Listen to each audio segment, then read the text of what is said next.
Hello student, आपका हमारे YouTube channel पे स्वागत है। आज के इस वीडियो में हम क्लास 9th के फर्स्ट टर्म एग्ज़ाम के लिए मैथ्स के कुछ इंपॉर्टेंट क्वेश्चन करेंगे। तो आइए स्टार्ट करते हैं अपने इस वीडियो को। तो फर्स्ट क्वेश्चन हमारा है, इसमें बोला गया है the class mark of the class 90 to 120 is वर्ग 90 से 120 का वर्ग चिन्ह है। तो हमें यहाँ पर क्लास मार्क बताना है, जिसको हिंदी में हम वर्ग चिन्ह बोलते हैं। तो इसको किस तरीके से निकालते हैं आइए देखते हैं। तो जो क्लास मार्क है, क्लास मार्क, और हिंदी में क्या बोलते हैं, इसको वर्ग चिन्ह बोलते हैं। तो इसको निकालने के लिए हम क्या करेंगे, जो भी हमें वर्ग दे रखा है, जो भी हमें वर्ग दे रखा है या क्लास दे रखी है, उन दोनों को ऐड कर देना है। जैसे 90 और 120 है तो दोनों को जोड़ देना है 90 और 120, और उसको डिवाइड कर देना है 2 से। तो ये हमारा कितना हो जाएगा, 210 हो गया बटे में 2। इसको कैंसिल किया तो हमारे पास 105 आ गया। तो इसका आंसर हो जाएगा ऑप्शन नंबर बी 105। अगला क्वेश्चन है, यदि x हमारा 2 दे रखा है, y हमारा 4 है, तो हमें इसकी वैल्यू बतानी है क्या होगी। ठीक है, तो x हमें 2 दे रखा है, y 4 दे रखा है, तो इसको मैं इसकी वैल्यू पुट कर देते हैं। तो 2/4 और इसकी पावर क्या है, x माइनस वाई है, तो 2 में से 4 घटाना है, फिर प्लस y अपॉन x है, तो 4/2 हो गया, और इसकी पावर है 4 - 2 हो जाएगा। ठीक है, इसको थोड़ा और सिंप्लीफाई कर लेते, इसको काट देंगे तो हमारे पास 1/2 बचा, और ऊपर हमारे पास माइनस का 2 हो जाएगा, प्लस इसको काटा तो यहाँ 2 बचेगा, और पावर हमारे पास 2 हो जाएगी। अब पावर नेगेटिव है, ठीक है, यहाँ पर पावर क्या है, माइनस की है, तो इसको प्लस का करेंगे तो ये जो नंबर है 1/2 ये उल्टा हो जाएगा, 2/1 हो जाएगा, और पावर हमारी प्लस में हो जाएगी। प्लस का 2 का स्क्वायर ये दे रखा है। अब इसको करेंगे तो ये 4 हो जाएगा, और ये भी 4 हो जाएगा, तो इसका आंसर आ गया 8। ऑप्शन नंबर बी हमारा इसका करेक्ट आंसर हो जाएगा। थर्ड क्वेश्चन देखते हैं, निम्न में से कौन सबसे बड़ा है, हमें बताना है इनमें से कौन सा सबसे बड़ा है। ठीक है, तो सबसे पहले ऑप्शन नंबर ए देखते हैं। ए है हमारा 4 का स्क्वायर, तो 4 का स्क्वायर तो हमारा 16 होता है। अब नेक्स्ट है बी ऑप्शन है 16 की पावर 3/2। तो इसको हम इस तरीके से लिख सकते हैं, 16 जो है 4 का स्क्वायर होता है, तो 4 का स्क्वायर और पावर है हमारे पास 3/2, तो 2 से 2 कट जाएगा, यहाँ आएगा 4 की पावर 3 हो जाएगा। ठीक है, तो ये तो इससे ही बड़ा हो जाएगा। अब नेक्स्ट है हमारा 1/64 की पावर माइनस का 1/3। तो अगर इसकी माइनस पावर हटाऊँ तो ये प्लस उल्टा हो जाएगा, ये 64 ऊपर आ जाएगा, एक नीचे हो जाएगा, और ये 1/3 हो जाएगा। अब जो 64 है वो क्या होता है, 4 का क्यूब होता है, तो 1/3 कैंसिल हो गया, तो इसका आंसर तो 4 आ रहा है। ठीक है, हमें यहाँ पर पूछा है सबसे बड़ा कौन सा है।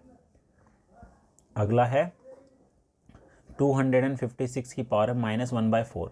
अब माइनस पावर हटाएंगे तो ये हमारा रेसिप्रोकल हो जाएगा, 256 और पावर 1/4 हो जाएगा।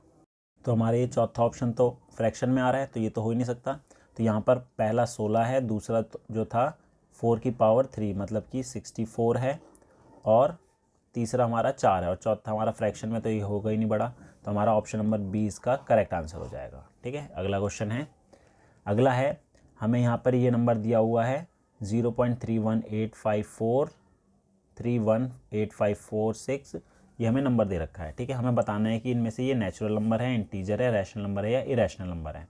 ठीक है, तो यहाँ पर आप देखिए पॉइंट के बाद 3418564 ये नंबर है, उसके बाद सेम नंबर यहाँ पर रिपीट हो रहा है, फिर उसके बाद भी सेम नंबर रिपीट हो रहा है। तो इसको हम लिख सकते हैं इस तरीके से 0.3185564, और इसके ऊपर हम बार लगा देंगे, तो ये हमारा क्या हो जाएगा, नॉन टर्मिनेटिंग हो जाएगा। अब नॉन टर्मिनेटिंग है तो ये हमारा क्या होगा, एक रैशनल नंबर होगा, तो हमारा ऑप्शन नंबर सी सही हो जाएगा, एक परिमेय संख्या होगी। अगला सवाल देखते हैं। अब यहाँ पर है 0.7 बार, इसको P/Q की फॉर्म में हमें लिखना है, तो इसको कैसे करेंगे, आप शॉर्टकट ट्रिक से कर सकते हैं। हमें दे रखा है 0.7 बार। ठीक है, अगर हमें बार हटाना है तो हम क्या करेंगे, 7 का 7 रहेगा। अब डेसिमल के बाद कितनी डिजिट के ऊपर बार लगाए, 1 के ऊपर, तो हमारा आंसर इसके नीचे हम एक बार 9 लगा देंगे। ऐसे ही अगर हमारे पास क्वेश्चन में होता 0.73 बार, ठीक है, तो 2 डिजिट के ऊपर बार है, तो इसका डायरेक्ट आंसर लिख देते 73/99। ऐसे 3 डिजिट के ऊपर अगर बार होता तो डायरेक्ट लिख देते 134 अपॉन में 999। तो इसका आंसर क्या हो जाएगा, ऑप्शन नंबर सी इसका करेक्ट आंसर है। अगला क्वेश्चन है, नेक्स्ट क्वेश्चन है, the abscissa of a point is the distance of the point from. किसी बिंदु का भुज उसकी दूरी होती है, तो हमें यहाँ पर बताना है।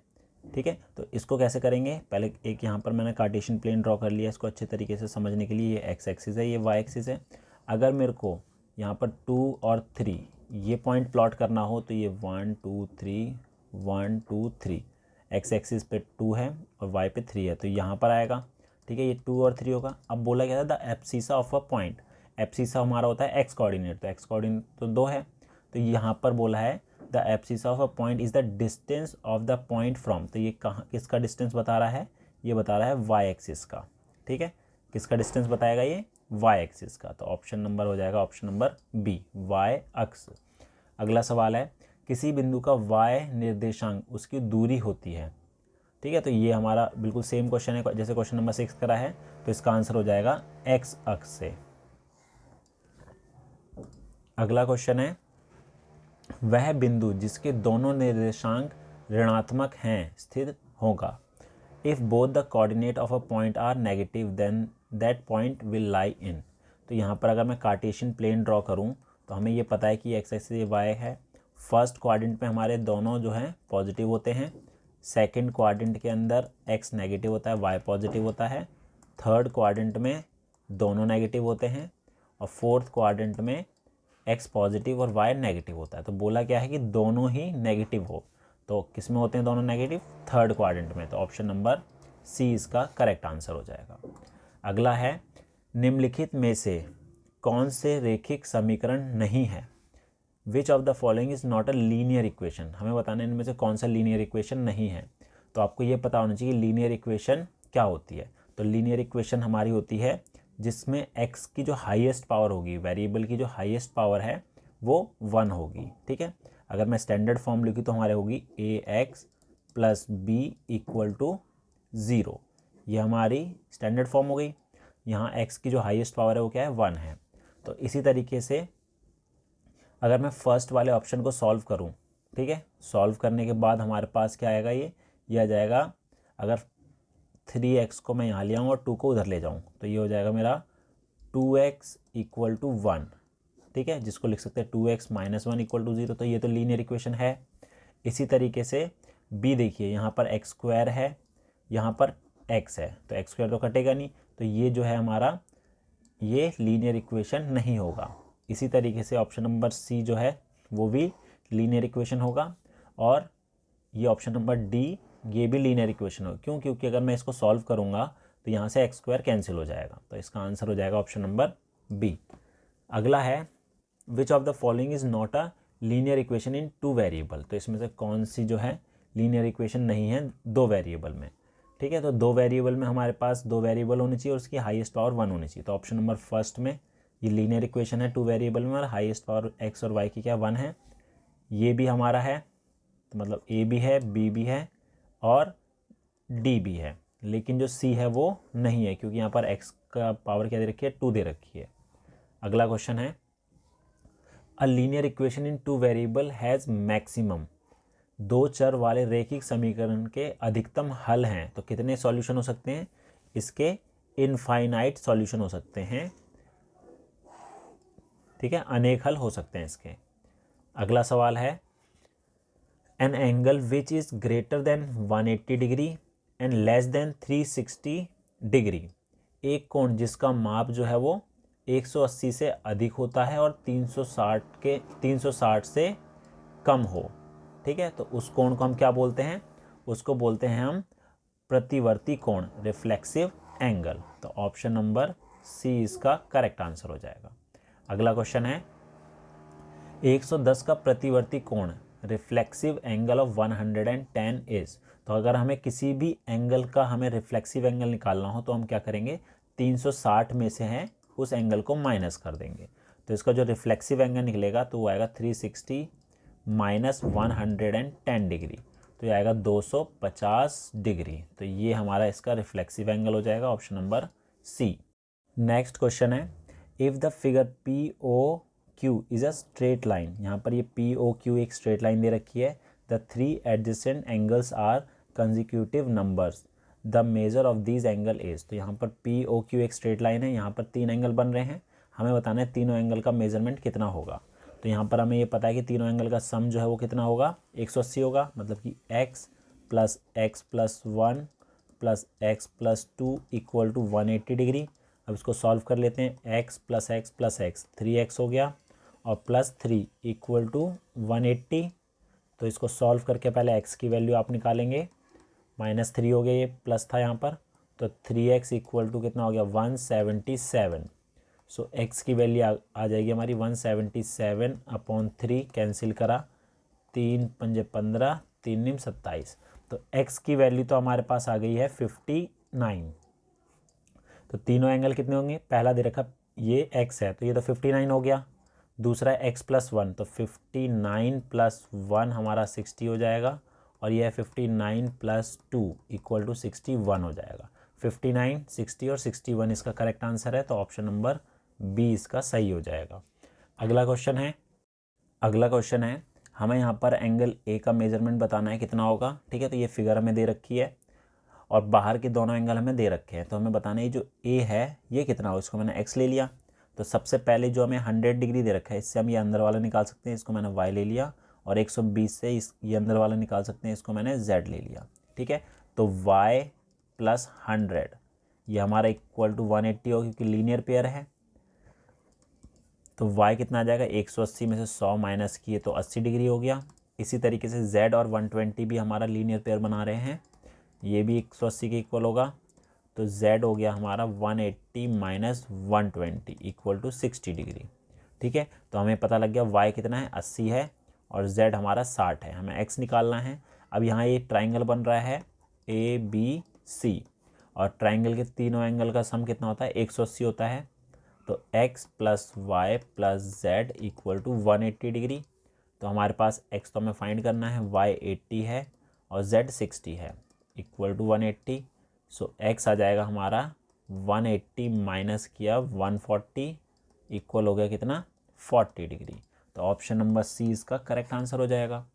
नेक्स्ट क्वेश्चन है, निम्न में से कौन सा त्रिभुजों की सर्वांग समता नियम नहीं है। Which of the following is not a criterion for congruency of triangle. तो इसमें से कौन सा रूल नहीं है। फर्स्ट देखिए, फर्स्ट हमारा साइड है, तो ये हमारा एक रूल होता है कॉन्ग्रुएंसी का। दूसरा हमारा RHS है, तो ये भी एक रूल होता है। और तीसरा हमें दे रखा है एंगल, तो ये कोई भी रूल नहीं होता। इसी तरीके साइड एंगल साइड भी हमारा रूल होता है। तो इसका जो करेक्ट आंसर है वो हो जाएगा ऑप्शन नंबर सी, क्योंकि इसमें पूछा था कौन सा इसका नियम नहीं है, तो नहीं है कौन सा, एंगल। अगला क्वेश्चन है 17वां।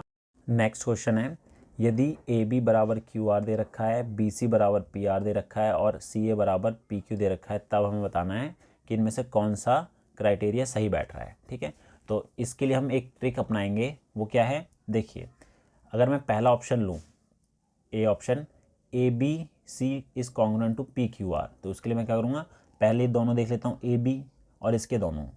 AB इक्वल टू PQ ये दे रखा है, AB इक्वल टू PQ नहीं है, तो ये तो इसका नहीं हो सकता। ऐसे ही B में देख लेता हूँ, CB बराबर है PR के, तो C और B PR के बराबर है, हाँ ये तो सही आ रहा है। अब इसी तरीके से लास्ट के दोनों देख लेता हूँ, BA और RC, BA और RQ, BA और RQ ये भी आ रहा है, ठीक है। और तीसरे के लिए हम क्या करेंगे, पहला और लास्ट का, C और A बराबर है इसके लास्ट का P और Q के, तो ये तो हमारा आ रहा है, तो यही इसका आंसर होगा। और बाकी में आप चेक करिए, नहीं आ रहा होगा, जैसे कि BA बराबर है RP के, तो BA बराबर है RP के, तो ये तो नहीं हो रहा, तो ये भी नहीं होगा। अगला क्वेश्चन है, हमें यहाँ पर ट्राइंगल की 3 साइड दे रखी है और उसका एरिया बताना है, ठीक है। तो इस वाले क्वेश्चन को आप हीरोन्स फॉर्मूले से सॉल्व करेंगे, ठीक है। तो यहाँ पर ट्राइंगल मैंने ड्रॉ कर लिया है, एक साइड 3 सेंटीमीटर है, एक 4 है और एक 5 है।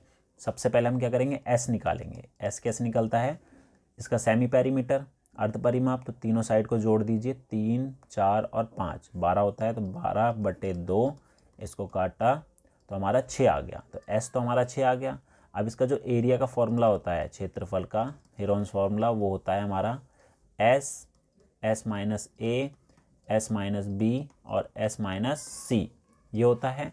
अब क्या करेंगे, इसमें हम वैल्यू पुट कर देंगे। तो ए बी सी, ये हमारा ए हो गया, ये बी हो गया, ये सी हो गया। आप ए बी सी किसी को भी लिख सकते हैं। एस हमारा 6 है, तो 6 गुना 6 माइनस 3, 6 माइनस 4 और 6 माइनस 5। तो इसको थोड़ा सॉल्व कर लेते हैं। ये हो जाएगा 6 इंटू 3 इंटू 2 इंटू 1। इसको अगर मैं मल्टीप्लाई करूँ तो कितना आएगा, यह जाएगा मेरा √36 आ रहा है। और 36 किसका होता है, 6 का होता है, तो 6 इसका करेक्ट आंसर हो जाएगा। ठीक है, ऑप्शन नंबर ए। अगला क्वेश्चन देखते हैं। 2 सेंटीमीटर भुजा वाले समबाहु त्रिभुज का क्षेत्रफल होगा। What is the area of equilateral triangle with side 2 centimetre. तो इक्विलेटरल ट्राइंगल होता है जिसकी तीनों साइड बराबर होती है। ठीक है, तो इसकी तीनों साइड बराबर होती है, वो इक्विलेटरल होता है। अब हमें बोला इसका एरिया क्या होगा, अगर इसकी तीनों साइड 2 सेंटीमीटर है, तो आपको एक फॉर्मूला याद होना चाहिए इसका एरिया निकालने का। वो होता है √3/4 इंटू साइड स्क्वायर।